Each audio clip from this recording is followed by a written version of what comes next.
नमस्कार जी। नमस्कार जी नमस्ते। मेरा नाम प्रजापति हनुमान वर्मा है। हाँ जी। मैं हिसार से हूँ और भारतीय जनता पार्टी से हूँ। तो ये आरक्षण का आजकल बड़ा मुद्दा चल रहा है, वायरल हो रहा है जी सोशल जी मीडिया पर भी काफी जी आ रहा है। जी ये जी। क्या सारी बात असल में क्या हुआ था, सारा मामला क्या है? एक्चुअल में सरकार ने 8% 2020 को निकाय चुनाव में और पंचायत चुनाव में 8% अति पिछड़ों को दिया था। 27% आरक्षण है, 16 और 11 की रेशो में है। अति पिछड़ों को 16 और BCB को 11% है। ये जो मिला था ये 8% अति पिछड़ों को मिला था, लेकिन सरकार ने 17 तारीख को, इसी 17 को मध्य प्रदेश की पली के अनुसार ये कहा कि मध्य प्रदेश में चुनाव बिना आरक्षण के हो रहे हैं। इसलिए हरियाणा में भी जो हाई कोर्ट का मध्य प्रदेश का जो फैसला था, वो सुप्रीम कोर्ट का जो फैसला था, उस फैसले को लागू करके सरकार ने ये कहा कि अब अति पिछड़ों को आरक्षण नहीं मिलेगा, 8% के बिना ही चुनाव कराया जाएगा, ये सरकार ने कहा है। लेकिन जैसे ही 19 तारीख को मध्य प्रदेश सरकार में हाई कोर्ट ने फैसला दे दिया कि अब मध्य प्रदेश सरकार 14% के हिसाब से वहाँ आरक्षण देगी, तो सरकार का भी अब नैतिक दायित्व बनता है कि वो चुनाव आरक्षण के आधार पे कराएं और हरियाणा में पूरा 8% अति पिछड़ों को दें। जहाँ कुठाराघात की बात है, क्योंकि 3 चीज़ें हुई कोर्ट में जो आया। पहली बात ये थी कि सरकार ने आयोग का गठन नहीं करा। तो आयोग का गठन किसको करना था? वो तो सरकार को करना था। 3 साल सरकार को हो लिए। आयोग का गठन तो जिस दिन सरकार बनी उसके 1 महीने के अंदर कर देना चाहिए था। इन्होंने पिछड़ा वर्ग आयोग का गठन नहीं करा। दूसरा जो पली थी वो ये थी कि जनगणना नहीं कराई गई, इसलिए पिछड़ों को ये 8% आरक्षण नहीं मिलेगा। तो जब जो जनगणना की बात थी, हमने CM साहब के पास बैठ के, बहुत से संगठनों ने ज्ञापन के माध्यम से CM साहब को ये कहा कि आप जब SC का इसमें कॉलम है, जब जर्नल का कॉलम है, तो फिर OBC का कॉलम क्यों नहीं है? उन्होंने OBC का कॉलम नहीं डाला। इसका मतलब सरकार की मंशा थी कि अति पिछड़ों को ये 8% आरक्षण नहीं देना। हम तो 8% में भी राजी नहीं थे, क्योंकि जब 16% है अति पिछड़ों का तो 16 मिलना चाहिए था। अब तो इन्होंने 8% को भी खा लिया। और जितना कुठाराघात आज भारतीय जनता पार्टी ने करा है क्रीमी लेयर के मामले में, मुझे वो दिन याद है जब मैं CM साहब के पास CM हाउस में बैठा था। मैंने कहा था CM साहब, आप केंद्र की तर्ज पे इस क्रीमी लेयर को कर दें। एक देश और 2 कानून नहीं होने चाहिए। आपने पिछले दिनों देखा होगा कि भारत के गृह मंत्री ने, अमित शाह ने एक बात कही कि एक देश और एक कानून होना चाहिए, लेकिन यहाँ EWS को 8 लाख और हरियाणा में क्रीमी लेयर 6 लाख।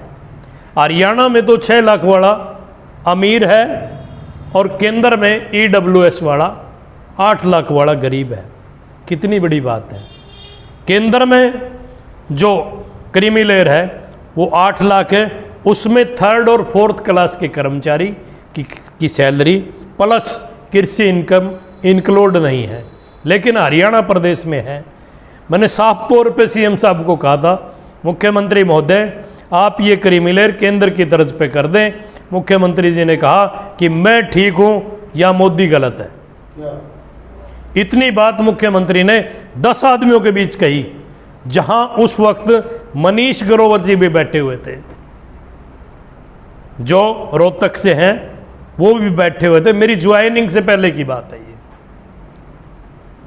उसके बाद जब हमने CM साहब को ये कहा कि अगर आप ऐसा नहीं करते तो हम सुप्रीम कोर्ट में जाएंगे और हम सरकार को हराएंगे।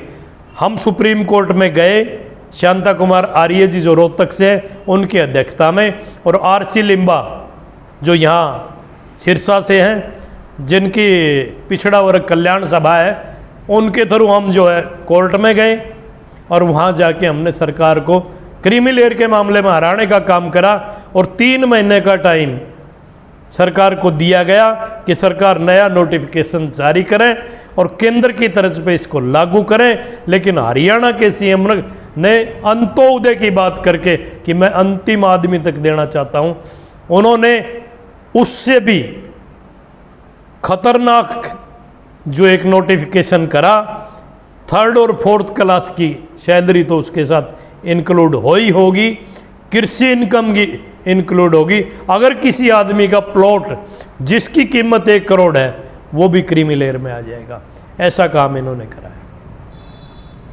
आप बीजेपी सरकार में हैं और जी। ये आपको एक प्रेस के माध्यम से कहना पड़ रहा है, जी, सोशल मीडिया के मार्फत लगा लो, प्रिंट मीडिया के मार्फत लगा लो, तो क्या आप उनके खिलाफ एक्शन कर सकती है बीजेपी जो पार्टी है? मैं सिर्फ सोशल मीडिया और प्रिंट मीडिया पे नहीं, हमने सीएम साहब को लेटर भी लिखा है, हमने सीएम साहब को व्हाट्सएप भी करे हैं, हमने सीएम साहब से टाइम भी मांगा है, मेरे बहुत से साथी मिले भी हैं। लेकिन जो पिछड़ा वर्ग के लोग आज बड़े बड़े पदों पे भारतीय जनता पार्टी में बैठे हैं, उनको सांप सूंघा हुआ है। वो लोग जब हमेशा कहते थे, सीएम साहब ने और डिप्टी सीएम ने बार बार प्रिंट मीडिया पे, सोशल मीडिया पे वर्चुअल रैली करके और रैलियां करके ये कहा था कि हमने 8% दे दिया। अब ये लोग कहते हैं कि कोर्ट ने काट दिया। जब 14% मध्य प्रदेश की सरकार ने दे दिया तब इनको क्या जाता है। ये आज इलेक्शन 1.5 साल हो गया, पंचायती चुनाव को लेट हो रहा है, तो 2 महीने और लेट हो जाएगा। तो सरकार को जाना चाहिए, अभी रिव्यू पिटीशन सरकार को दायर करनी चाहिए और पिछड़ा वर्ग के साथ लगना चाहिए। आज तक हरियाणा प्रदेश की बात नहीं कर रहा, मैं पूरे भारत की बात कर रहा। 1931 में जब देश आज़ाद नहीं था तब तो पिछड़ा वर्ग की जनगणना हुई थी, लेकिन इन्होंने जितनी भी जनगणना करी जो 2009 की हुई उसको भी आज तक इन्होंने आउट नहीं करा। और अब तो सरकार कहती कि हम जनगणना करते ही नहीं। क्यों नहीं करते? जब एससी की है, जर्नल की है, तो इसका मतलब ओबीसी तो इसमें है ही नहीं, इस प्रदेश में ही नहीं रहता, इस देश में ही नहीं रहता। या तो यूँ कह दें भी ओबीसी सारे के सारे इस देश को छोड़ के चले जाए। जो 52% लोग हैं, 1931 में जो 52% थे, आज उनकी संख्या अबो 60% है। आज तक भारत में जब से संविधान लागू हुआ, जब से प्रजातंत्र लागू हुआ, जब से वोटिंग का सिस्टम स्टार्ट हुआ, कोई भी गवर्नमेंट बिना पिछड़ा वर्ग के नहीं बनी और ना आने वाले समय में बिना पिछड़ा वर्ग के बनेगी। इसलिए मैं सीएम साहब से कहना चाहता हूं कि आप सरकार जो है ना, अभी रिव्यू पिटीशन डालें और ये 8% पूरा करके और फिर चुनाव कराएं। अगर वो ऐसा नहीं करते तो फिर कहीं ना कहीं पिछड़ा वर्ग के साथियों को कुछ और करना पड़ेगा।